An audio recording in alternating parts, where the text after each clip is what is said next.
Hi guys. Kwa wale ambao hamkuelewa ushahidi ambao alitoa mke wa Mheshimiwa Tundu Lissu, mama wa taifa, Bibi Alice Mary Lissu, ni kama ifuatavyo.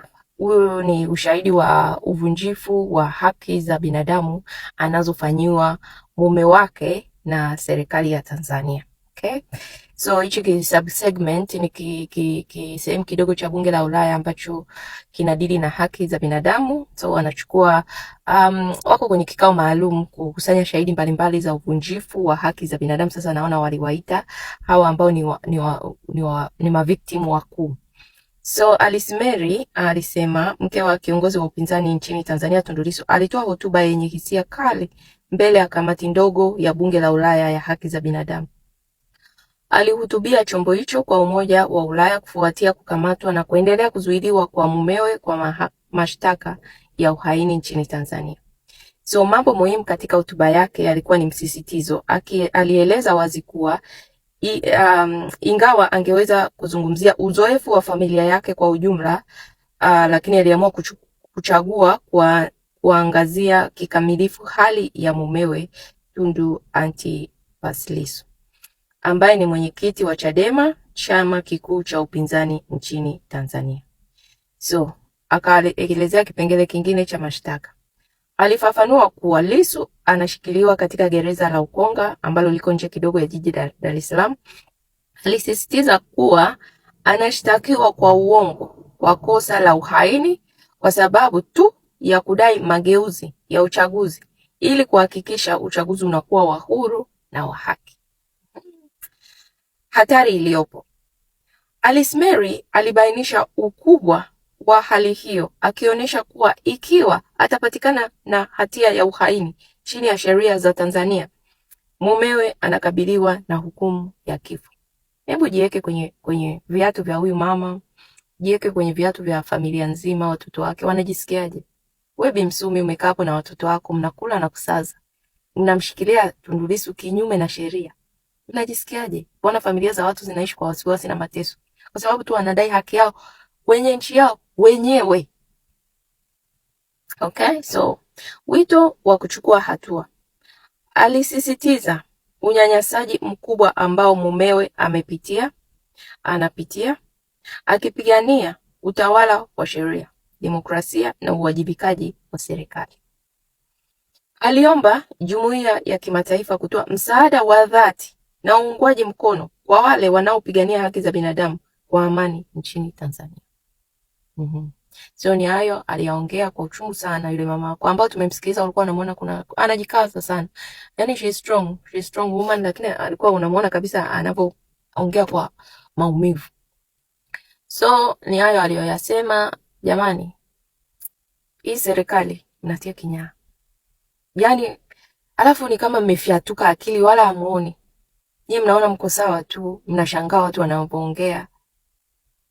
Mnahitajika kabla hata kama mjahukumiwa nyinyi mpimwe kwanza akili, ili tujue kweli haya mambo mlikuwa mnafanya mkiwa na akili timamu. Kwa sababu this is too much. Mmeumiza familia maelfu kwa maelfu. Alafu bado mnajitapa tu kupita mtaani, mnasubutu kusimama kukanyaga ardhi aliyoiumba Mwenyezi Mungu ya Watanganyika. Ni familia ngapi zimemwaga machozi, zimemwaga damu kwenye hiyo nchi kwa ajili yenu?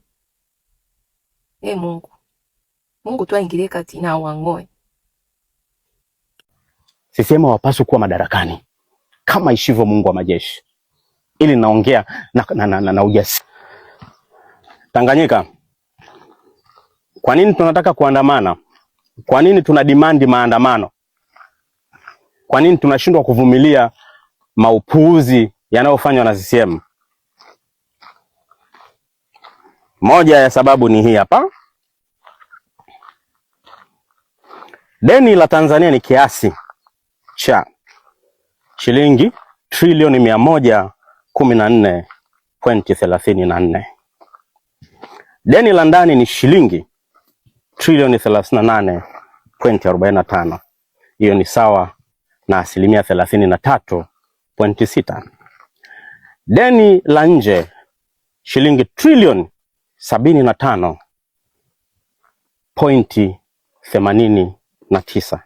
takribani 66.4%. That means deni la nje ni kubwa kuliko la ndani. Watu ambao wanatudai, chawa wa CCM, sikilizeni. Watu ambao wanatudai, na naomba niwaambie kitu kimoja. Ifikie mahali tukiwa kama vijana wa Tanganyika, simu zetu tusiwe tunatumia tu kuangalia tu ngono. Unaweza kusema ni ujana na nini, it's okay. Maji ya moto na mama, sijui ujana maji ya moto nini na nini, it's okay. Lakini swala ambalo linahusu generational, kwa sababu utaangalia hizo ngono sijui na mambo mengine kijingajinga na nini, hayo mambo waga yanaishaga. Lakini swala ambalo linahusu generational maendeleo linakuhusu wewe na familia yako, hata siku utakufa. Ndio maana haipaswi kuwa chawa. Mahali tulikofikia ni pabaya kuliko unavyofikiri. My brothers and sisters, mahali tulikofikia ni pabaya, na mimi nimesema kama Nuruvazi, sintataka kuwa miongoni mwa vijana ambao watanyamaza kimya na kushuhudia mabaya yakitendeka. Sintakuwa miongoni mwao kama Mungu aishivyo. Watu waliotukopesha, World Bank, International, hii nimeshindwa kuisoma vizuri. Lakini ni International Monetary Fund, Africa Development Bank, serikali za nchi mbalimbali, benki na taasisi za biashara za kimataifa, wakopeshaji wa kimataifa hao. Unajua, kama mfano, kama ingetoka tulipe deni kwa kila Mtanzania, tuko wangapi? Tuko milioni karibia 65, tunaenda 70. Kama ilipaswa tulipe hili deni, unajua kila Mtanzania atakuwa au amelipa shilingi ngapi roho? Kila Mtanzania ilipaswa amelipa shilingi 1,800,000 kuelekea 1,109,000. Hizo ni milioni 2 hivyo, milioni 2 fulani hivi. Sijui unanielewa? Afu angalia maisha ya Mtanzania jinsi yalivyo. Kila Mtanzania atakuwa kulipa milioni 1 point something. Alafu angalia, afu niambie ni Watanzania wangapi wanafika hata mshahara hata 500,000. Tuanzie hapo. Kwa sababu wakati tunapambania nchi, itafikia kipindi utakuja kugundua kumbe haikupaswa tumwachie Lissu mwenyewe na Chadema. Haikupaswa. Yaani ilipaswa wote tuingie mzigoni. Kwa nini tuna demand maandamano? Hichi kitu lazima muelewe. Tuweke uchawa pembeni, tupambanie nchi. Uwe CCM, uwe Chadema. Yaani you need kuzima taa ya upumbavu, afu washa taa ya akili. Kwa sababu una uwezo, ni kwamba unajifanya taira tu, unajifanya chizi. Una uwezo, unaelewa nini tunaongea. Sio, unanisikia? Unanielewa nini tunaongea. Sio kwamba haujui kwamba deni likiongezeka ajira pia zinapungua. Sio kwamba haujui. Sasa sikia, endelea kuwatetea CCM ambao sisi tunataka watoke, ambao wametuulia ndugu zetu, ambao wanafanya vijana wengi kuwa mitaani. Sio, unanielewa? Wana brainwash vijana wenzetu tukidhani kwamba maisha yako sawa, kumbe hayako sawa. Mlo mmoja kuna Watanzania wanakula. Pasi ndefu yetu tunaita. Afu huko hapa unaleta uchawa. My brother, pale hela itakapodondoka, nisikize, kwa sababu madeni haya inaelekea ni madeni ambayo yasiyovumilika sasa. Sasa sisi wakati tunapaza sauti, you are busy kututukana. Muda unafika, tutazungumza lugha moja. Muda unafika. Kwa sababu sisi tunaozungumza sio kwamba hatuna ndugu, tuna wajomba, tuna shangazi, tuna nani. Sio, unanisikia? Tumetoka kwenye familia maskini pia. Tulicho tofautiana ni kwamba wewe ni mbinafsi. Wewe umesharidhika na hiyo 10,000 ya leo. Ukasahau kwamba kuna kesho, ukasahau kwamba una uncle, una nani, ukasahau kwamba kuna kizazi generation ambacho kitakuja kutuuliza baadaye. Umesahau hicho kitu. Umesahau hicho kitu. So, tunapambana kuwa na maandamano kwa sababu ya mambo kama haya. CCM hawapaswi kuwa madarakani kama ishivyo Mungu wa majeshi. Ili naongea na ujasiri. Sio ujasiri wa kibinadamu tu, mpaka ujasiri wa kimungu. CCM hawapaswi kuwa madarakani. Hawapaswi kuwa madarakani. Hawapaswi. Nimemaliza. Sasa ndugu zangu wa Tanzania, nimewaambia kuhusu huyu Mwapinga ambaye amekamatwa pamoja na Peter Mirchev Mbulgaria, lakini vile vile alikamatwa pamoja na Mkenya na Muganda. Sasa hawa ndugu zangu walikamatwa na Wamarekani wakiwa wanaenda kuuza au kupeleka kudeliver silaha kwenye cartel ya Kimexico. Sasa ndugu zangu, katika hawa watajwa wote washtakiwa, mmoja wao ni Mtanzania, na huyu Mtanzania analeta maana zaidi kwa sababu vibali ambavyo vimetumika kwenda kununua hizi silaha Bulgaria ni vya Tanzania, JWTZ.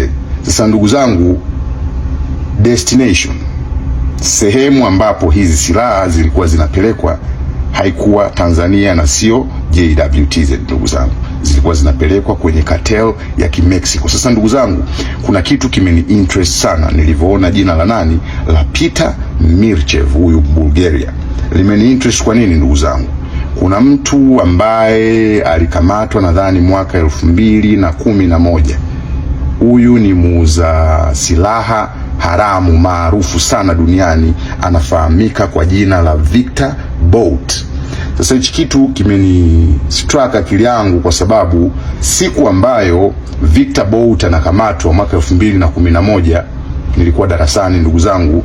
Nakumbuka rafiki yangu Magoti alinifuata akaniambia, bwana Freedom, wameshamkamata Victor Bout. Akanionyesha taarifa zake kwenye gazeti, kwa sababu nilikuwa namfuatilia na alijua namfuatilia, kwa hiyo alinionyesha. Kwa hiyo imenistruck kwa sababu nimerudi nyuma kwenye mwaka ambao alikamatwa Victor Bout. Sasa sikilizeni ndugu zangu wa Tanzania. Victor Bout ni mmoja wa wafanyabiashara wa silaha haramu waliojulikana zaidi duniani. Alizaliwa katika Umoja wa Kisoviet mwaka 1967. Huyu jamaa alijihusisha na kampuni ambazo zilisafirisha silaha hadi sehemu zenye vita duniani. Miaka ya 90 na mwanzoni wa mwaka 2000 anadaiwa kujihusisha sana na uingizaji wa silaha kwenye mataifa ambayo yalikuwa hayana amani, mataifa yaliyokuwa sanction na mataifa mengine.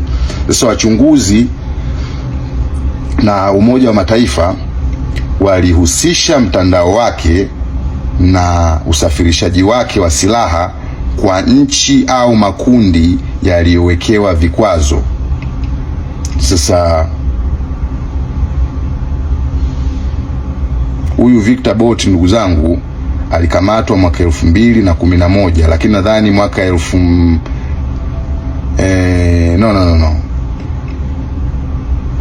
mwaka 2008 alikamatwa Thailand kwenye operation ya mtego ya maafisa wa Marekani waliofanya wanunuzi kuto kubadilishana wafungwa. Sorry.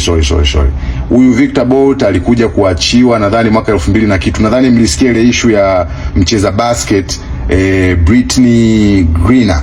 Yule Brittney Griner ambaye walimu-exchange wa Russia, walimu-exchange pamoja wa Marekani, walimu-exchange na mtu wa Kirussia. Yule mtu alimu-exchange naye yule Mrussia, yule ndugu zangu ndio Victor Bout. Yule ni muuzaji silaha haramu maarufu duniani. Sasa ndugu zangu, huyu Victor Bout ana uhusiano na Peter Mirchev. Kwa hiyo Wamarekani walivyomkamata Victor Bout mwaka 2011, huyu Victor Bout ndugu zangu, huyu ni kichwa ngumu kweli.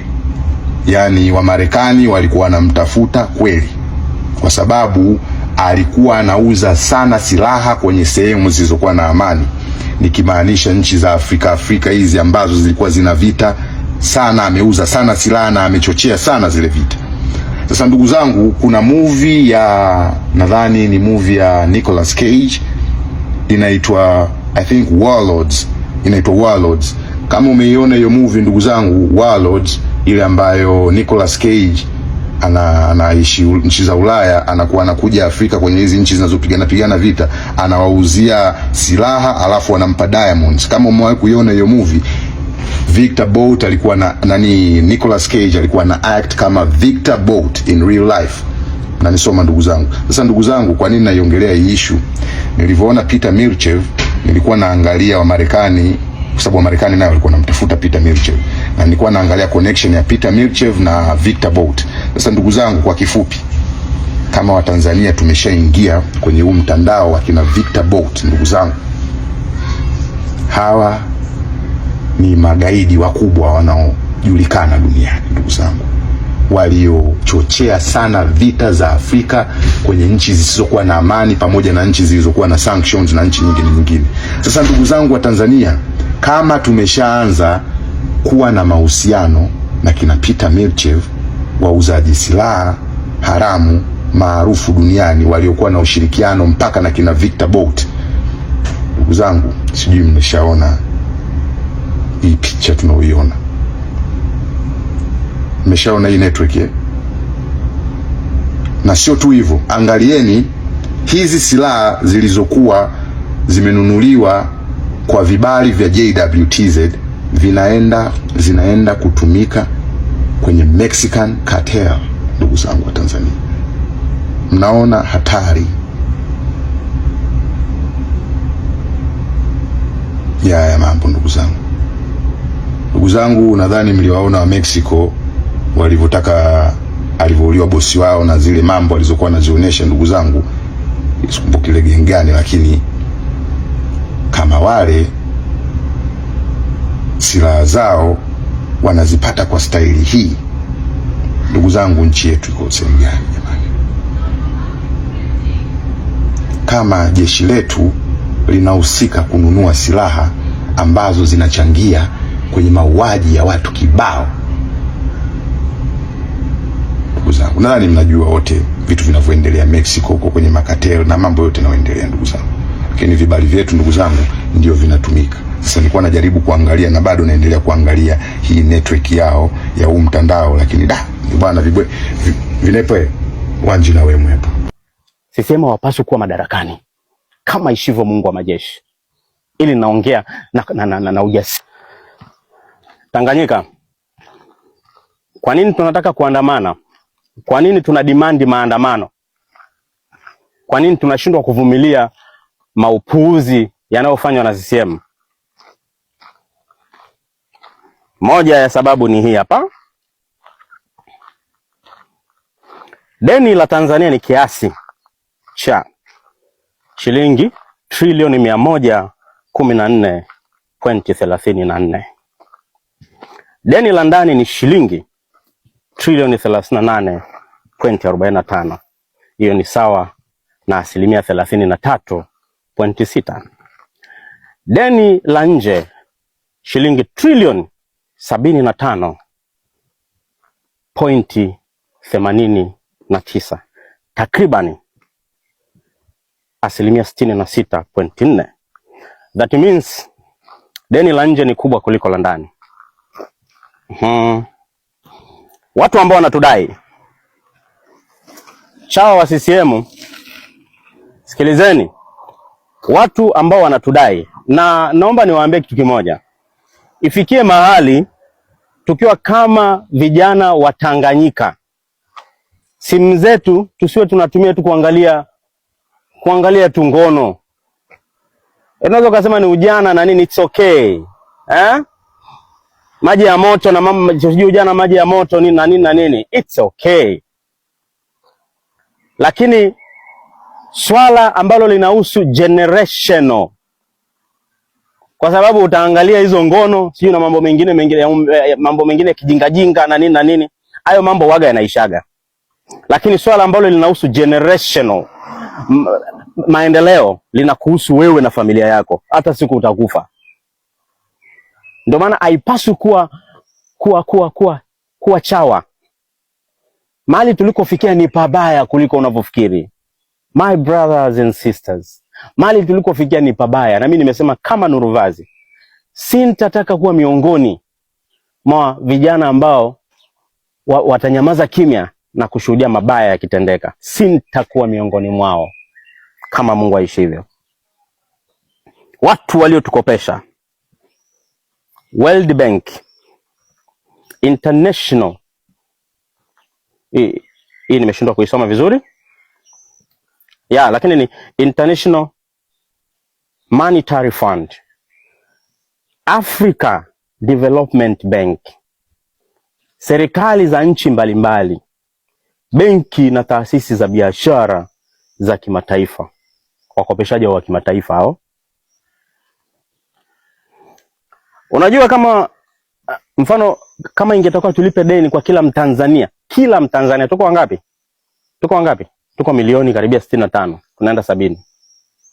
Kama ilipaswa tulipe hili deni, unajua kila Mtanzania atakuwa au amelipa shilingi ngapi roho? Kila Mtanzania ilipaswa amelipa shilingi 1,800,000 kuelekea 1,900,000. Hizo ni milioni 2 hivyo, milioni 2 fulani hivi. Sijui unanielewa? Afu angalia maisha ya Mtanzania jinsi yalivyo. Kila Mtanzania atakuwa kulipa milioni 1 point something. Alafu angalia, afu niambie kama niambie ni Watanzania wangapi wanafika hata mshahara hata 500,000. Tuanzie hapo. Kwa sababu wakati tunapambania nchi, itafikia kipindi utakuja kugundua kumbe haikupaswa tumwachie Lissu mwenyewe na Chadema. Haikupaswa. Yaani ilipaswa wote tuingie mzigoni. Kwa nini tuna demand maandamano? Hichi kitu lazima muelewe. Tuweke uchawa pembeni, tupambanie nchi. Uwe CCM, uwe Chadema. Yaani you need kufunga, kuzima taa ya upumbavu, afu washa taa ya akili. Kwa sababu una uwezo, ni kwamba unajifanya taira tu, unajifanya chizi. Una uwezo, unaelewa nini tunaongea. Sio, unanisikia? Unanielewa nini tunaongea. Sio kwamba haujui kwamba deni likiongezeka ajira pia zinapungua. Sio kwamba haujui. Sasa sikia, endelea kuwatetea CCM ambao sisi tunataka watoke, ambao wametuulia ndugu zetu, ambao wanafanya vijana wengi kuwa mitaani. Sio, unanielewa? Wana brainwash vijana wenzetu tukidhani kwamba maisha yako sawa, kumbe hayako sawa. Mlo mmoja kuna Watanzania wanakula. Pasi ndefu hiyo tunaita.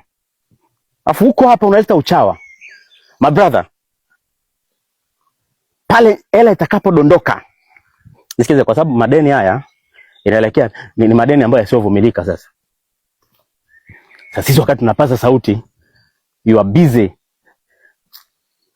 kututukana. Muda unafika, tutazungumza lugha moja. Muda unafika.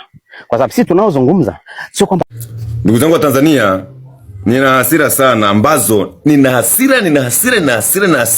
Naomba share.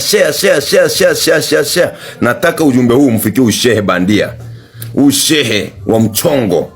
Kwanza amevaa kanzu, anaidhararisha dini ya Kiislamu, anaidhararisha imani ya Kiislamu. Jamani, ndugu zangu Waislamu, msikubali ujinga kama huu.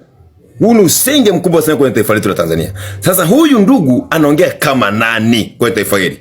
Anazuia maandamano kama nani? Naomba tumsikilize. Tumsikilize. Kama alivyoeleza mkuu wa mkoa, kaka yangu au ndugu yangu Helbert Chalamila, alisema kwamba nguvu tutakayoitumia, hao ni polisi, mimi sio polisi, mimi ni raia tu, mimi Mtanzania mwema. Nguvu tutakayoitumia haijawahi kutokea, ni kweli. Sasa kama serikali itatumia nguvu, sisi tutatumia nguvu maradufu kuzimia watu. Lakini tunachosema ni kwamba tumemwaga informa wetu kila kitu. Elewa neno polisi na wao, kwamba nguvu watakaoitumia, alivyosema Chalamila, na huyu amesema wataitumia marudufu. Kwa hivyo katika serikali tuna polisi na tuna kitengo maalumu. Mshike neno, mpige majibu mstari. Tuna polisi na kuna kitengo maalumu cha kushughulikia watu marudufu. Unaelewa? Huyu ndiye anayapinga maandamano na ametaja maeneo ambayo hayafai kuguzwa. Ngoja nitafute. Mungu tuwasaidie niguze ni hapo. Sio maandamano. Maandamano yaliyopita tarehe 29 tuliona madhara yake, watu wamekufa, mali zimeharibiwa. Na mpaka sasa hivi watu ni maskini. Wao ndio chanzo walioanzisha vurugu hizo. Sasa tunaona tena vurugu hizo zinaanza kuandaliwa kinyemela zinasisiwa na watu wanaposti mitandaoni na wadau walioko ndani wanasapoti. Sisi tunasema hivi, maandamano hayo hatuyaungi mkono na tuwape nafasi. Sasa basi, kwanza kabisa ameyakubali ni maandamano, si uharibifu, si uvurugaji, ni maandamano. Kwa hivyo amekiri kwamba haya ni maandamano. Sawa, amekiri haya ni maandamano, sio uvunjivu wa amani, sio vurugu. Amesema hayo maandamano hawayakubali. Kwa hivyo yeye mwenyewe amekiri haya ni maandamano. Twende. Unaongea na Watanzania wenye akili. Inchi watu vijana wamesoma yumbo nye. Inchi vijana wamesoma. Watanzania wamesoma. Twende kazi. Tumsikilize tujue ni nani kwenye inchi. Tumsikilize tujue ni nani. Tunasema maeneo ambayo tunawaonya kwamba wasisubutu. Watu hatari sana. Wallahi, kuna watu hatari sana. Kuna watu hatari sana. Kuna watu hatari sana. Sio polisi. Kuna watu hatari sana. Sio askari. Ila kuna watu hatari sana. Twende. Hiki kikosi nacho ni usikione hivi. Ni kikosi hatari sana. Tumejipanga sana. Yaani kivizuri kabisa. Okay. Tumejipanga. Okay. Magomeni. Kinondoni. Sijui kama naeleweka. Magomeni. Tunakuelewa. Kinondoni na eneo la Sinza. Eneo hilo msiguse. Tusiguze. Tunakuwa tahadharisheni kabisa msiguse. Okay. Tunarudia tena. Sasa mimi narudia wewe shoga wa Kizanzibari. Wewe shoga unayefirwa mkundu. Wewe shoga ule tumo na umbwa zako hao. Tunataka tukwambie. Hii nchi na vijana, nchi na Watanzania. Wewe umesema ni umbwa mwitu. Sasa ngoja msikilize, alisema ni umbwa mwitu. Nataka tumjibu sio andamanaji ni akina nani. Twende kazi. Hii nchi imeshachafukwa. Magomeni, Kinondoni na mpaka Sinza na Kariakoo yake yote, hilo eneo msiguse. Tuna vijana wanaitwa mbwa mwitu. Ukiwaambia kamata wanakamata. Kuna vijana wanaitwa mbwa mwitu. Sasa wewe umbwa, mimi naomba nikupe jibu. Nikupe jibu. Nyinyi mna vijana wanaitwa mbwa mwitu. Sisi waandamanaji ni simba. Sisi waandamanaji ni chui. Sisi waandamanaji ni nyati. Sisi waandamanaji ni tiger, ni buffalo, ni lion, ni elephant. Wewe ni mbwa mwitu. Sisi ni zaidi ya mbwa mwitu. Tumeshavurugwa. Watanzania. Sikiliza wanangu. Ishara ya hii panga, usitoke kizembe. Usibebe panga lakini usitoke nini? Kizembe, sawa? Yani usikubali kutoka kizembe. Hao wajinga maeneo walioyataja, hapo ndipo tutakavopita. Tutapitia, tutaenda hapo Kariakoo, tutaenda hiyo Mbezi, unaelewa? Tutaenda Magomeni, huko mlipotaja ndipo tutapita. Vijana wenzangu Tanzania, haya majinga tunafaa tuyakomeshe tarehe 7 mwezi wa 7. Mmesikia kwamba kuna polisi na kuna wao wanalipwa na nani? Wanadhaminiwa na nani? Wanarishwa na nani? Wanazuia maandamano kama nani? Kwa sababu yeye amesema haya maandamano hawaruhusu haya maandamano kama nani? Na katiba inaruhusu maandamano ya wepo. Wewe kama nani umbwa? Wewe kama nani mlisha? Wewe kama nani takataka? Wewe kama nani mra? Tutakutairi na tukikupata wewe amba Mungu, hii nchi si ya kwenu. Mtajua kwamba nchi na Watanzania tulishachafuka na akili. Jenzi tulishachafuka na akili. Hatuandamani kama hatujui tunachoandamana. Tunaandamana kutaka katiba mpya. Tunataka katiba mpya na tutadaka. Vijana wa Tanzania, msikubali upumbavu wa vitisho kama hawa. Hawa ni umbwa wadogo tu. Hawa wamekiri wao ni umbwa. Sisi ni simba. 7-7 tupo rodi. 7-7 tuonyeshe. Tuonyeshe kwamba hata sisi wanavyotuonyesha kwamba wanajua tunaingia 7-7, hatuingii kizembe. Tunakuja kama maninja, tunakuja kama mazombi, tunakuja kama mavampire. Watuambie ndugu zetu walio kufuata 29 waliwazika wapi? Yani ama jinga, hii serikali ya CCM sijui Samia kama na akili. Yani mimi niuliza swali moja. Huu ni muda ambao angesikiliza hoja za vijana, aanze kujiuliza, jamani, ya 29 asijirudie, mnataka nini? Wanaanza kututisha, mnatisha wananchi wa Tanzania kwenye nchi yao. Even sasa ngoja subiri 7-7. Tutapita nje. Naombeni msikae majumbani. Hawa watu wamedhamiria kuua watu. Msikae majumbani. Mmesikia wenyewe watekaji wanavyojizungumzia hapa? Mmewasikia? Alafu uone mtu hata achukua hatua za kisheria. Hawezi chukua hatua za kisheria. Amafa amevaa nguo ya kishehe. nguo ya Kiislamu ili kuchanganya dini. Hawa sio mashehe, hawa ni mashehe wa michongo. Mashehe walio na akili timamu hawezi vaa kanzu kuja kuongea upumbavu hapa. Haya majitu tutashughulikia haya. Haya tutanyosha haya majitu. Subirini Sabasaba wanangu, Sabasaba tujipange. Hatuogopi mura, hatutishwi mura, hatutishwi na kenge, hatutishwi na kima. Katiba mpya inawezekana. Katiba mpya inawezekana. Wametutisha wenyewe. Swali moja ndugu zangu wa Tanzania.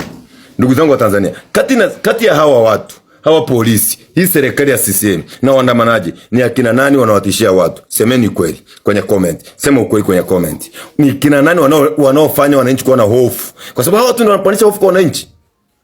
Hao ndio wanapanisha hofu kwa wananchi. Hawa hapa wana lengo gani? Sasa ngoja niwaambie, mtajua nchi kwamba kuna freedom fighters. Mtajua kama Tanganyika ni freedom fighters. Tunataka ukombozi wa pili wa Tanganyika. Damu ilishamwagika, tayari damu haitamwagika tena. Damu imemwagika na haitamwagika tena. Tarehe 29 mlimwaga damu na raundi hii haitamwagika tena. Haitamwagika damu. Hakuna mwandamanaji atakayekufa. Nyinyi ndio tutawashughulikia. Subiri Sabasaba. Nyinyi ndio tutakuwa za kuwashughulikia. Nyinyi ndio tutawashughulikia Sabasaba. Na mimi ndio maana nimechukua Ipanga. Kwa sababu mmetutishia sana. Mjue kama hata sisi Tanganyika ni ya kwetu, tuna hizo silaha ambazo mko nazo. Na sio hizi tu. Tunaweza kupata nyingi zaidi. Na nyie polisi mtakao wao waandamanaji. Hizo silaha zenu tutavamia vitu vya polisi na tutawao. Yaani jichanganyeni Sabasaba. Sabasaba mjichanganye kututishia maisha. Sabasaba mjichanganye kuua. Sabasaba eti muwe maandamanaji muue. Mtajua sisi ni retired commando, kuna ma JKT, kuna ma vampire, kuna ma retired commandos, kuna ma JKT wanazozikamata CMG, AK47 wanazozikamata. Na nyinyi mmeanzisha vita. Mmeanza kuwatisha. Sasa mtajua kwamba Tanzania uoga ulishaisha zamani sana. Uoga unaondoka zamani sana tarehe 29. Asanteni sana. Tukutane Sabasaba. Sabasaba wanangu. Sabasaba wanangu.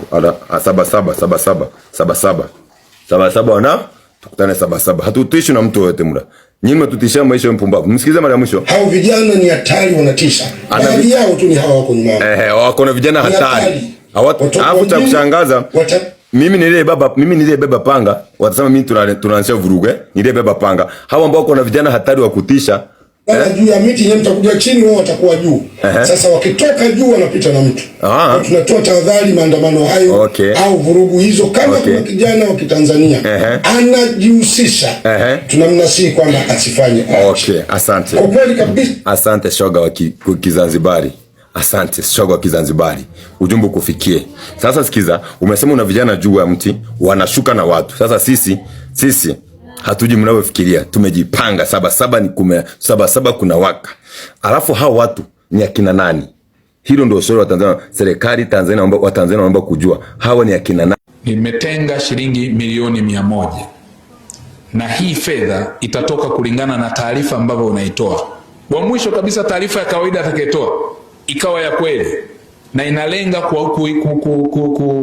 kulinda amani na usalama wa taifa letu, umoja na mshikamano wa taifa letu, atakayepata kidogo ni 500,000. Hiyo ndio kidogo. Atakayepata kidogo ni 500,000. Hiyo ndio kidogo. Na msije mkasema sasa waziri wa mambo ya ndani ametangaza hii hela swikini na nini. Hii pesa ni kwa ajili ya kutafuta taarifa muhimu za kulinda taifa letu. Kupata taarifa muhimu za ulinzi wa nini? Wa taifa letu. Wote wanaopanga kwenye mitaa yetu, kwenye mapagare, kwenye mapori, kwenye nini, tupe taarifa. Tutaifanyia kazi mara moja. Wale ambao watakuwa watoa taarifa, niseme nisiseme, wale ambao niliowasema watakaotoa taarifa kupitia simu yangu hii, maka najua utakuwa umetumia vocha, umetumia muda na umeriski maisha yako. Tutakulinda kwa sheria ya ulinzi wa taarifa binafsi, lakini tutakulinda kwa mujibu wa sheria ya watoa taarifa, Whistleblowers Act.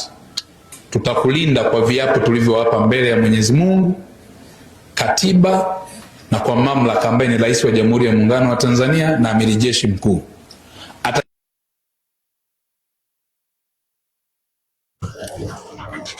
Unajua kuna vitu vingine mimi siwezi kuvumilia.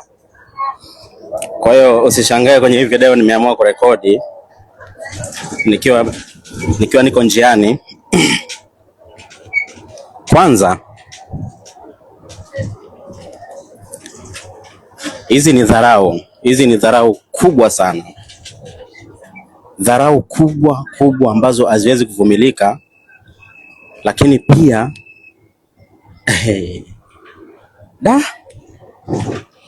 ametenga milioni 100. Hizo milioni 100 ametoa wapi?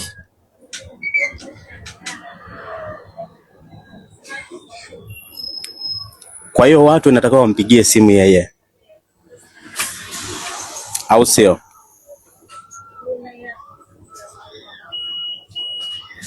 Ndugu zetu wanauliwa, hujawahi kusema kwamba utatenga hela.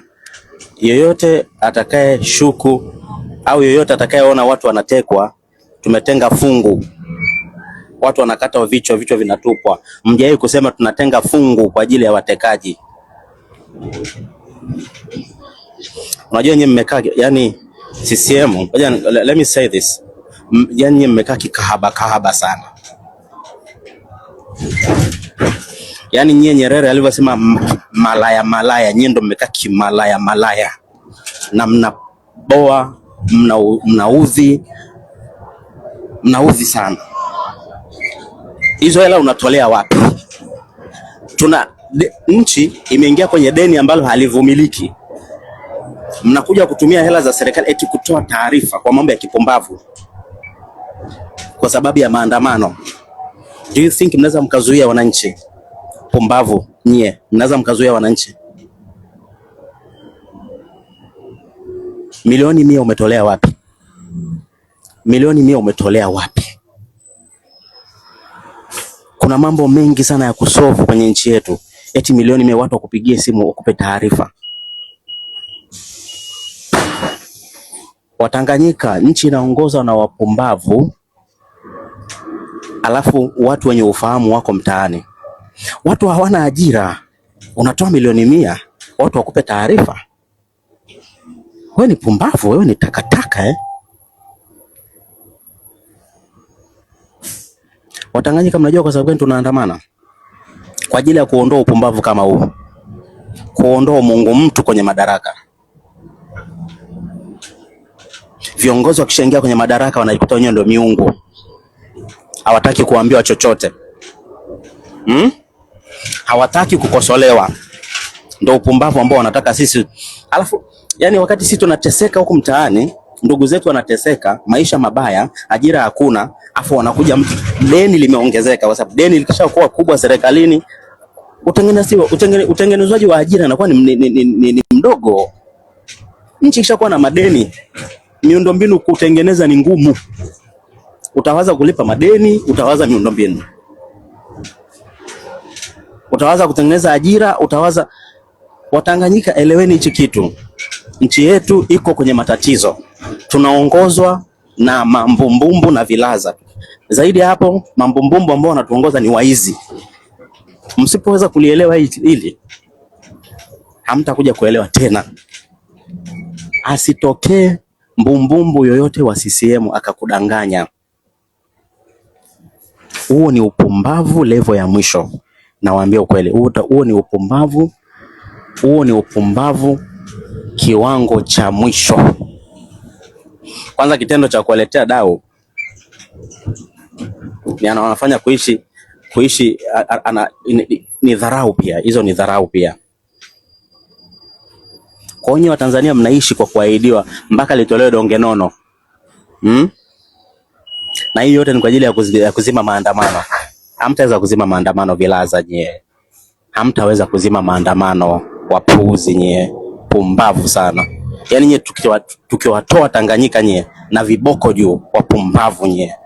Wewe ni waziri wa mambo ya ndani wewe. Wewe ni takataka tu wewe. Acha kucheza maisha ya Watanzania. Tuambizeni ndugu zetu waliopotea wapi? Oktoba 29 mwezi kuikwepa. Mmetulia ndugu zetu mwezi kukwepa. You are responsible kwa vifo vya Watanzania. Watu wa CCM wote mko responsible, viongozi wa CCM wote mko responsible kwa vifo vya Watanzania, maelfu ya vifo ya Watanzania. That's it. Hamwezi kukwepa. Hii inaitwa unquenchable. You cannot escape this. Kwa nini tunatoka Watanganyika? Kwa sababu ya upumbavu kama huu. Kwa nini tunatoka? Kwa ajili ya kuzuia, kwa ajili ya kurudisha nchi mikononi mwa wananchi, kwa ajili ya kurudisha utawala mikononi mwa wananchi. Tunataka kiongozi akiingia madarakani awajibike. Tutamheshimu kutokana na kazi anayofanya. Akituletea upumbavu, heshima yetu tunaweka mfukoni, apite huko. Tunataka wananchi waheshimiwe. Tunataka wananchi wawajibishe viongozi. Hicho tu. Milioni 100 umetolea wapi? Nchi inadaiwa. Si bora mngeweka kwenye madeni hata ulipe kwa deni. Pumbavu wewe. Takataka. Halo. Ndugu zangu wa Tanzania. Natuma ujumbe huu kwenu kwa masikitiko makubwa na huzuni ndani ya moyo wangu. Narudia. Natuma ujumbe huu kwenu. Hii ni kama barua kwa Watanzania. Kwa masikitiko makubwa na huzuni ndani ya moyo wangu, mimi Trump, mzaliwa wa Tanzania, mzao wa Tanzania, kuona namna gani au jinsi gani kodi zetu za Watanzania zinavyotumika vibaya. Ninavyoona jinsi kodi za Watanzania zinazotumiwa vibaya, kwa kweli inanihuzunisha sana. Kwa kweli moyo wangu unahuzunika. Na kitafakari kwamba wanaotoa hizi kodi ni Watanzania maskini, wengine ni machinga, wengine ni bodaboda, wengine ni mama zetu vijijini, wanalima, wakulima, wanalima huko hata wanashindwa kuvaa viatu kwa jua kali. Wengine wananyanyaswa, ndio wapate mazao, wanapambana kwa kulima kwa nguvu zao. Mwisho wa siku wanakatwa kodi. Halafu na jambo la kushangaza, unaamka asubuhi na mapema, unakutana na taarifa ya ajabu ya waziri wa mambo ya nje na ndani, ya kwamba kuna hela zimetolewa milioni 100 kuwatafuta watu wanaohamasisha maandamano. Kuwatafuta watu wanaohamasisha maandamano. Kwa kweli inahuzunisha sana. Kwa kweli inasikitisha sana. Inaumiza mno. Ndugu zangu wa Tanzania, huku nikitafakari jinsi gani hatuna mashule bora, hatuna hospitali bora, hospitali zetu zenyewe hazina madawa, hospitali zetu hazina vifaa vya hospitali kama operation, theater. Kuna tatizo kubwa sana ndani ya hospitali yetu. Nikipiga hesabu kwamba hatuna madawa kwenye hospitali yetu, lakini milioni 100 inatolewa kuwatafuta mtu yote anayehamasisha maandamano. Ni huzuni sana. Inaumiza kwa kweli. Na imeniumiza moyo wangu, nimeshindwa kulala usiku mzima na waza mawazo yakiwa na niuma. Yaani kichwa kinaniuma, ndugu zangu wa Tanzania. Hivi kweli kabisa ndugu zangu, tukubali kuona haya ambayo CCM wanatufanyia? Kweli milioni 100 kwamba ukipatikana, ukimpata mtu anahamasisha maandamano, ukaenda ukaripoti, ukatoa taarifa, unapewa 500,000.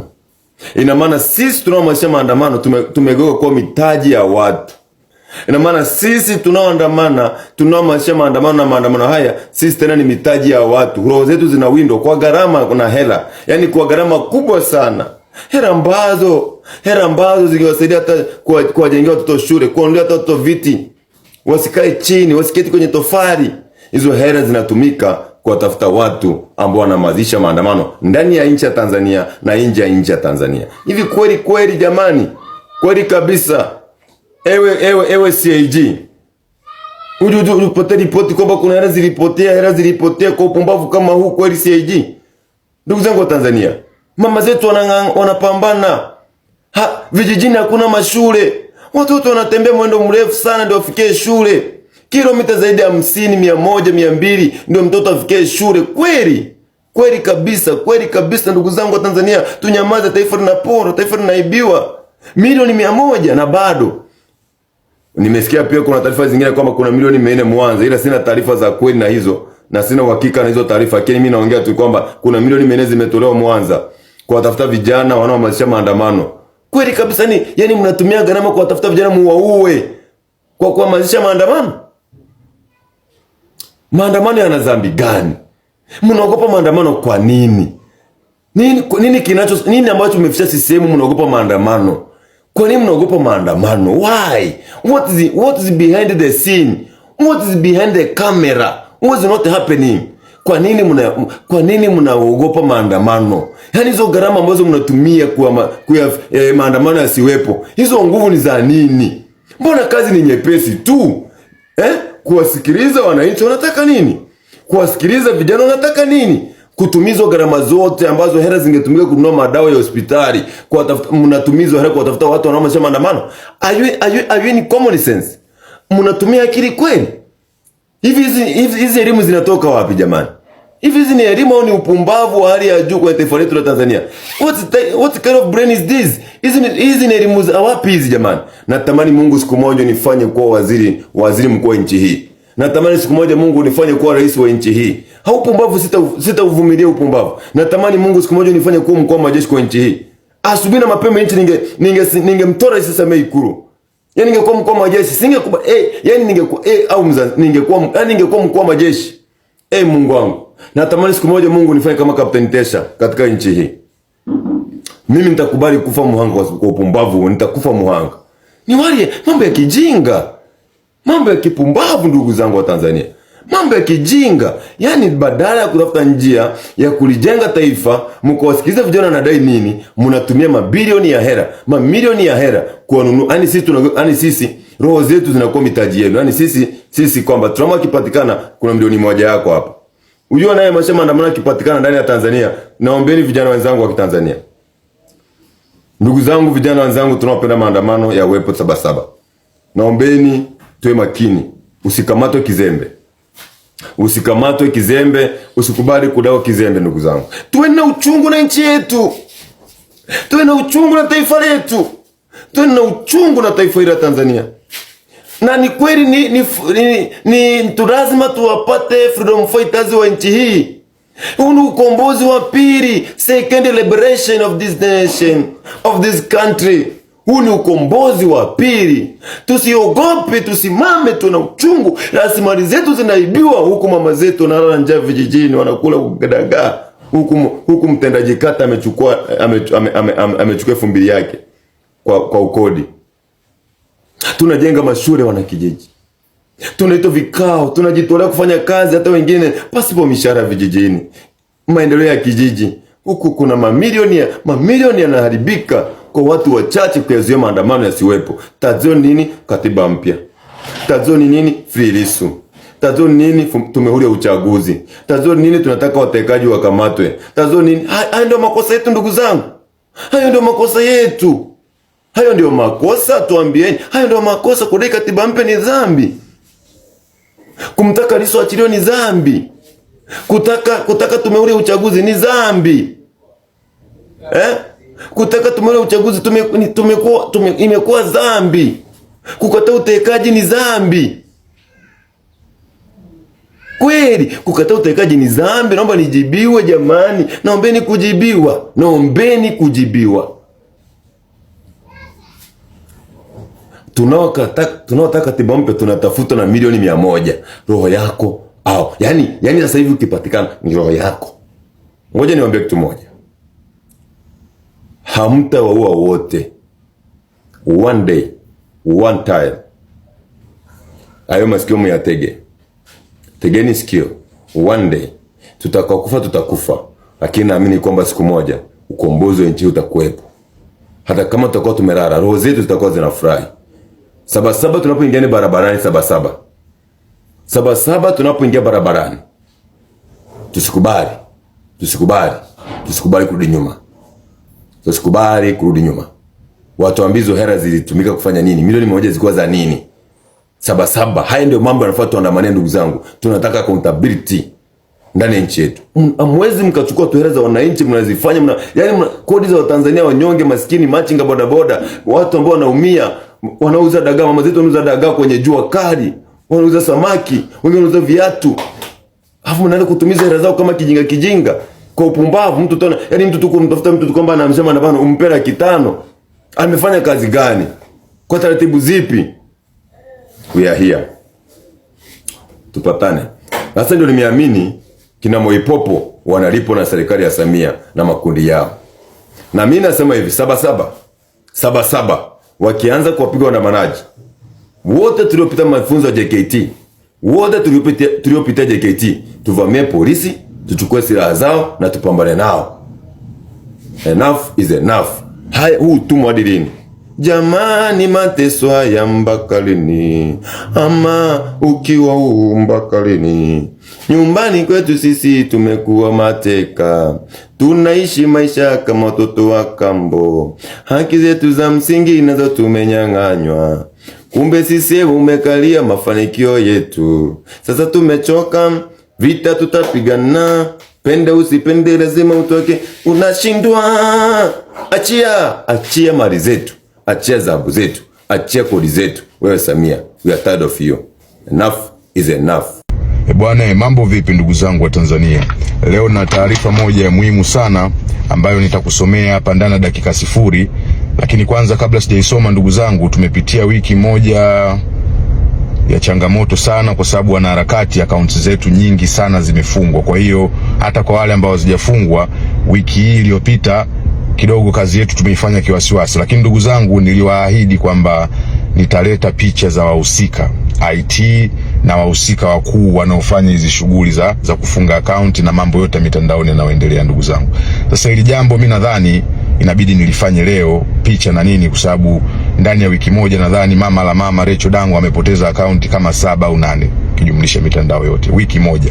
Na leo amefungua akaunti yake, ndugu zangu, haijakaa hata masaa 3 mangapi alikuwa nayo ikawa imepotezwa, ndugu zangu. Kwa hiyo kwa sababu hiyo, ndugu zangu, mimi nitakuja kuanika hapa, nipeni muda kidogo vinepa, lakini nitakuja kuanika hapa picha, nani anawasimamia na kila kitu kinachoendelea kuhusiana na MIT. Sasa ndugu zangu, taarifa ilikuwa kwenye karatasi ya msingi. Ndugu zangu, naomba mnisikilize. Kuna faili la mashtaka la kesi ambalo linapatikana online kuhusu wahuni kutoka Bulgaria ambao wanashirikiana na Waafrika watatu. Na hawa Waafrika watatu, mmoja anatoka Uganda, mwingine anatoka Kenya na mwingine anatoka Tanzania. Sasa ndugu zangu, kesi yao ni nini haswa? Hawa ndugu zangu wanashtakiwa kwa kuuza silaha kwa Mexican cartel. Wanashtakiwa kwa kuuza silaha kwenye cartel ya Kimexico. Cartel, nadhani ndugu zangu, nikisema cartel mnaelewa, ili ni gang la wauza madawa wa Kimexico. Nadhani tunawaona sana kwenye TV, vurugu mechi zao na mbwembwe zao wakiwa wanazifanya, tunawaona sana. Sasa ndugu zangu, kwa hiyo walikuwa wanaenda kuuza silaha. Katika hawa watatu, huyu Mwapinga Mtanzania ndio sisi anatu interest sana, kwa sababu ndugu zangu, ngoja niwasomee hii kesi. Kulingana na hali ya mashtaka, kulingana na hati ya mashtaka kulingana na hati ya mashtaka ya Marekani iliyofunguliwa katika mahakama ya shirikisho ya silaha kwa cartel, jina la cartel ni Cartel de Jalisco Nueva Generación ya Mexico, ambayo katika herufi au abbreviations inaandikwa kama CJNG. Sasa kuhusu Mtanzania, jina linalotajwa kwenye hati ya mashtaka ni Subiro Osmund Mwapinga.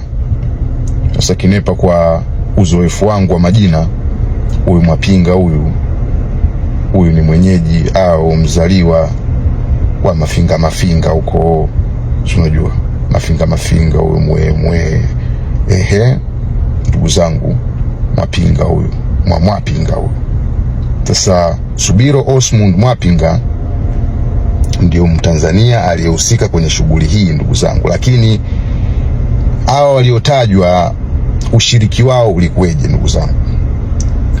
Kwa hiyo waendesha mashtaka wa Marekani wanadai, kwanza, Mbulgaria Peter Mirchev, raia wa Bulgaria, alitafuta kupata end user certificates EUCS za uongo ili kuficha mnunuzi halisi wa silaha.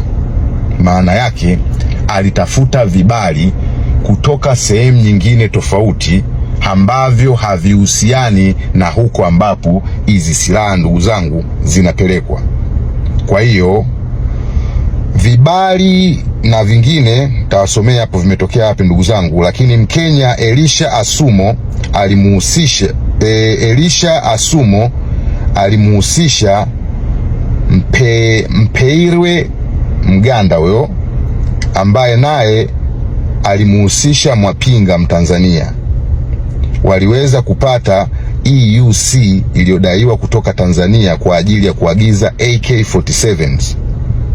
Sasa sio tu hivyo ndugu zangu, ni muhimu sana kuzingatia kwamba hii hati ya mashtaka haisemi kwamba Wizara ya Ulinzi ya Tanzania ilihusika, bali zinadai kwamba nyaraka za udhibiti za imeandikwa SIL hapa seal, wachunguzi wa Marekani wanachunguza. Kwa hiyo ndugu zangu, hizi silaha zilikamatwa zikiwa zinaelekea kwenye cartel gang au hivi vikundi vya wauza madawa ya kulevya wa Kimexico, lakini inavyoonekana ndugu zangu, vibali ambavyo vimetumika kununua silaha hizi vinatoka kwenye jeshi letu la JWTZ ndugu zangu. Na ndio maana swali kubwa hapa, huyu ndugu yetu Osmond Mwapinga alivipata vipi hivi vibali kutoka JWTZ ndugu zangu? Na hii kesi iko mitandaoni ndugu zangu. Sijawahi kuisikia kwa upande wa serikali, wala sijawahi kuisikia kiongelewa sana, japokuwa mimi nilikuwa naifahamu tokea nyuma. Nimejaribu tu kuwekea hapa ndugu zangu leo muone vitu vinavyoendelea. Mimi na miezi kadhaa naijua hii kesi, na miezi kadhaa, na nadhani nimeshawahi kusema hapo nyuma, niligusia kuhusiana na hii issue kidogo.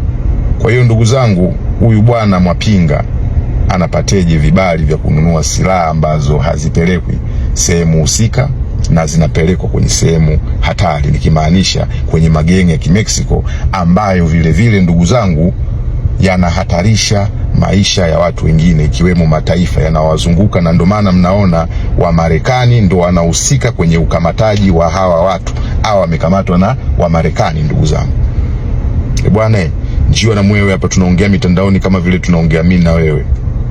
Hivi vibali vinapatikana vipi ndugu zangu? Wanji na wewe hapa. Kumbe Marekani kutamu ndugu zangu Nyie wabunge wabunge feki. Marekani ni kutamu Mbona mmepaniki sana ndugu zanguni? Yaani nyie mlikuwa mnataka hivi muue watu, mteke watu, alafu haki za binadamu wanyamaze, wakati wao ndio mnawaomba misaada. Wanatoa hiyo misaada kwa sababu ya wanadamu. Yaani wanatoa kwa sababu yetu sisi wa Tanzania, sio kwa sababu yenu nyinyi sijui wabunge feki nyie. Mmepaniki vibaya mno. Yaani mmeshindwa kujishikilia. Sikilizeni niwaambie. Ndio kwanza kunaanza. Hii ni bato tu bato. Yaani kwa kweli ukiwa una uwezo wa kufanya chochote, kuandika haya yanayoendelea, andika tagi taasisi husika, tagi watu husika ambao umelenga ujumbe uwafikie. Tanzania hali sio shwari. Hali ni mbaya. Tuwe tu wa kweli, Tanzania hali ni mbaya. Sasa mnapofika mahali mnataka kutuwekea maneno mdomoni tuseme kwamba Tanzania kuna amani, sisi hatuwezi kukubali huo ujinga. Tuambie tu ukweli. Hali ni mbaya. Mnaua watu kama kuku. Mnasimama nanilii huko kwenye bunge lenu mnawapongeza polisi. Polisi ambao wanaua raia bila hata kufikiria mara mbili. Polisi ambao wanateka asubuhi mchana kweupe. Mnasema watu wanajiteka afu wanajiua. Hivi mtu ukajiteke alafu ujipe madhara kiasi kile, wewe una akili sawa sawa?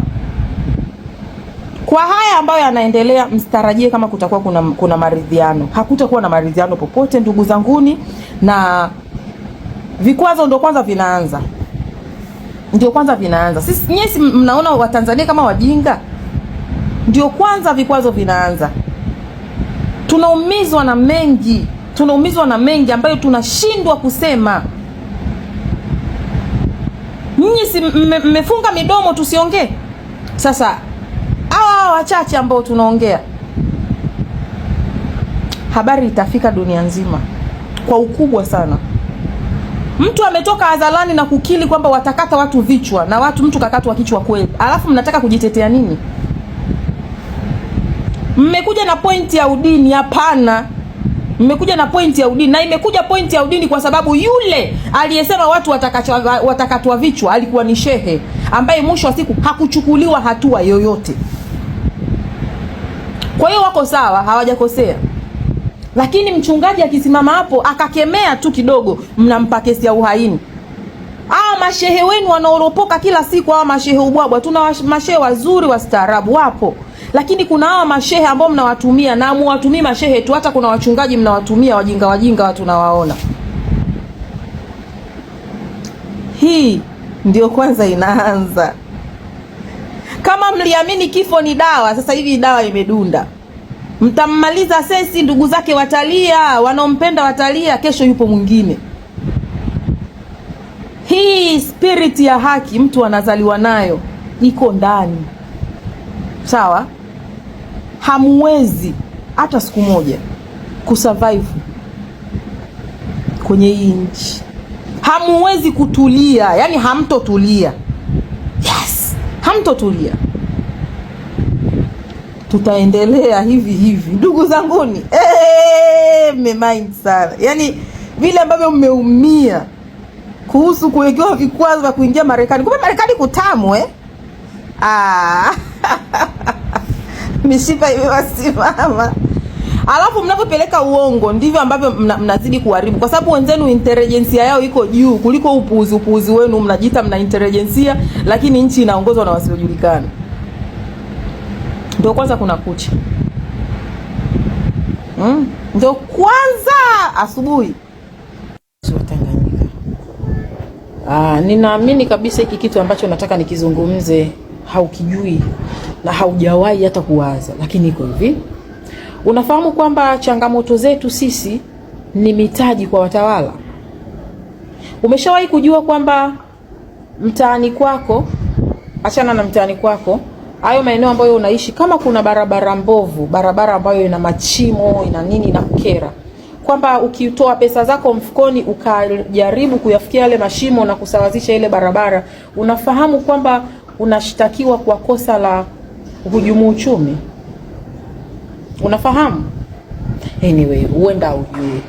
Unafahamu kwamba Mtanzania yeyote ambaye anapambana kumiliki pesa, wao wana watu wao ambao wanatakiwa wawe matajiri na si kila mtu? Unafahamu hilo? Kwamba utapambana uchumi wa milioni 1, milioni 2, milioni 3, milioni 4, watakupeleka milioni 5, milioni 10. Wanajua kwamba uchumi wa milioni 200, 300 sio wa Mtanzania. Unafahamu kwamba umaskini wetu wanautumia kama mtaji wa wao kuombaomba pesa? Mtaani niliokuwa ninakaa maeneo ya Gongo la Mboto, barabara ni mbovu sana, na kuna mzee mmoja aliamua kutengeneza kipande. Alijitolea kwa sababu ni sehemu ndogo, alikamatwa, aliwekwa ndani na faini alitoa. Tuna nchi ya hovyo sana. Tuna viongozi wapumbavu sana. Yani hawataki sisi tumiliki, yani hata tunavyopambana sisi wenyewe kujipambania ili angalau kuagana na umaskini, wao hawataki. Kwa sababu wanachukua picha zetu za kimaskini, wanaombea misaada. Hawatumia akili kwamba wameanza kufanya even long time ago, kwamba ni miaka mingi sasa, enough, kwamba sasa hivi Watanganyika tujitegemee. Hawataki. Yani barabara ni mbovu, mnajiorganize, mnasema jamani tujichangishe, watu 10 wangapi tutengeneze, ni kosa. Inatakiwa iendelee kubaki vile vile ili wao waendelee kuitumia kuomba misaada. Misaada ambayo inapokuja watengenezi ile barabara, wanaenda kula na familia zao. Mnataka sisi tunyamaze kwenye situation kama hii? Tunaendelea kunyamaza tukitumika kama mitaji ya wao, watu ambao hawaridhiki. Deni la taifa linapaa. Mama toka ameingia huyu mama Samia hajawahi hata siku moja kupunguza, anaongeza. TRA kila siku wanajivuna kwamba wamevuka malengo. Wamekusanya pesa nyingi, wamekusanya kodi nyingi, wamevuka malengo. Hizi pesa zinakwenda wapi? Hazitengenezi barabara, hazitengenezi shule, lakini deni kila siku linazidi kuwa kubwa. Unawezaje kunyamaza Mtanganyika? Tanzania unawezaje? Unawezaje? Hata siku moja hawatufikiri. Wao tu wawe matajiri. Hawawazi kwamba hata tuwe na ukomo basi wa madaraka. Kwamba nimeshakuwa mbunge miaka 10 nipishe na wengine. Wanawekana wao wazee kwa wazee. Hii ni nchi ya ajabu sana. Ni nchi ya ajabu mno. Sisi tumekuwa kiombea misaada ambayo mwisho wa siku haitusaidii. Hawaoni hata aibu kwamba wamekula miaka 65 ya uhuru. Leo hii tunakaa na ndoo za maji ndani. Miaka 65 ya uhuru. Ubungo inanuka mavi. Miaka 65 ya uhuru. Watoto wetu wanakaa chini. Miaka 65 ya uhuru. Mama mjamzito anashindwa kujifungua bure. Anashindwa kujifungua salama. Kila siku tunapoteza wamama wajawazito. Na tunawapoteza kwa sababu hawana pesa eti. Nendeni Muhimbili mkaone hali halisi. Kama haujakaa kule VIP, sijui private ward, nenda kakae wodi za kawaida. Hakuna huduma. Utawekwa hapo, gharama ni kubwa mno, lakini hakuna huduma. Na sasa hivi kwenye hii budget wameongeza kodi 400%. Na sisi tunatakiwa tukae kimya. Tuendelee kuwa wajinga ndani ya nchi yetu. Tukiongea wanaona ni sawa kutuua. Tuko tayari kufa. Lakini hii nchi tutaibadilisha sisi kwa akili zetu na ufahamu wetu. Sabasaba tunatoka. Sasa kwa sababu huyo rais wenu ni mpumbavu ambaye hajui kujiongeza. Hakuna kiongozi ambaye yuko sawa.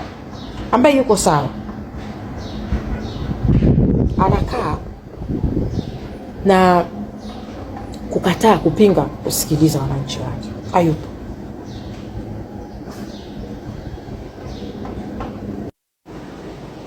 Hayupo kiongozi wa hivyo.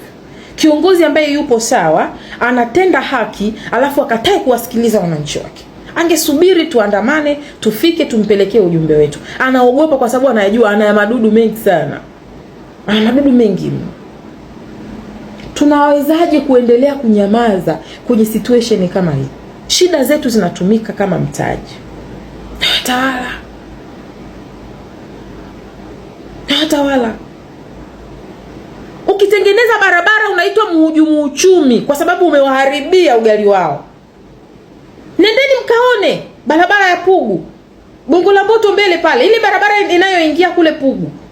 Walichokifanya wametengeneza kipande kidogo, wameweka lami, alafu wameweka taa. Ili wanapopita waseme kwamba mnaona, lakini huku chini kote hakuna kitu. Hapana, sisi mtatoka tu kwenye madaraka. Sisi lazima mtatuachia nchi yetu. Mtatuachia nchi yetu. Kwa namna yote vile ambavyo mnapambana na sisi, iwe ni kutuua, iwe ni kutufedhesha, iwe ni kutuumiza, sisi tumeamua kwamba hatuwezi kuwa wajinga tena. Barabara za Dar es Salaam zimetibuliwa. Mpaka leo miaka 65 ya uhuru tunahangaika na foleni. There is no way. Hawana cha kufikiri. Wanawaza tu kula wao na watoto wao. Wakiumwa wenzetu wanatibiwa Ulaya. Wanatibiwa hospitali za gharama. Lakini mimi na wewe tukiumwa hata panado hatupati. Bado huoni sababu ya kuandamana. Sabasaba tunatoka. Na hakuna mtu wa kutuua kwa jina la Yesu. Hakuna mtu ambaye atatuua. Hakuna mtu ataua. Wana madudu yao wanayafikiria huko sasa hivi, akili zao zote, pressure yote iko Ulaya.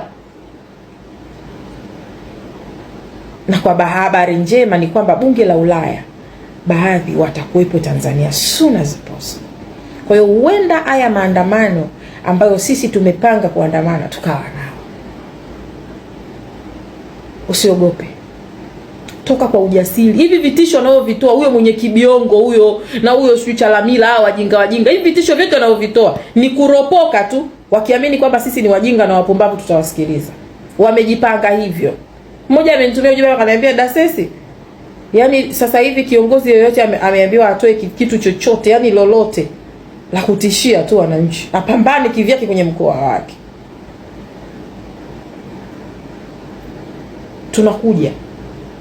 Tunakuja comeback ya tarehe 29 Oktoba. Hatuogopi silaha zenu, hatuogopi mtutu wa bunduki, hatuogopi chochote. Tunakuja. Sawa tunakuja, tupo barabarani 7 mwezi wa 7.